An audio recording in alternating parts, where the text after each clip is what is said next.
আসসালামু আলাইকুম। এই গরমে সবাই কেমন আছেন? আশা রাখি ভালো আছেন। আমরাও আলহামদুলিল্লাহ ভালো আছি। আজকে একটা আম, অপরিচিত শাক ভাজি করব। এই শাকটার নাম হচ্ছে গিমা শাক। এই শাকটা অবশ্য অনেকে চিনবেন, যারা গ্রামে বড় হয়েছেন তারা অনেকেই চেনেন, অনেকেই খেয়েছেন। তো এই শাক ভাজিটা, এই শাকটা এতই তিতা, এই শাক মানে আমার মনে হয় সব তিতা শাকের চেয়ে এই শাকটা বেশি তিতা। ইভেন নিম পাতার চেয়েও সম্ভবত তিতা বেশি। যাই হোক, এই শাকটা আমি ছোটোবেলায় খেয়েছিলাম, আর আজকে আবার অনেক বছর পরে ভাজি করতেছি।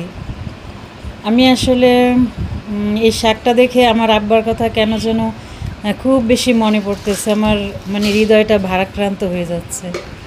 আমার আব্বা এই গরমের দিনে, গরম আসলেই উনি বিভিন্ন তিতা শাক, করলা ভাজি বা শাক ভাজি, পাট শাক ভাজি, এ ধরনের হালকা তেলে শাক ভাজা, পাতলা ডাল, আম দিয়ে টক ডাল আর কি, আর হচ্ছে গুঁড়া মাছের চচ্চড়ি, যে কোনো গুঁড়া মাছ চচ্চড়ি, এই খাবারগুলি আমার আব্বা গরমের দিনে খুব বেশি খেতেন।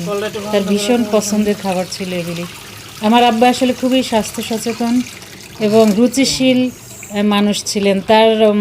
তিনি 58 বছর বয়সে ইন্তেকাল করেছেন, কিন্তু আল্লাহর রহমতে তার শুধু, তাও সে মারা যাওয়ার কিছু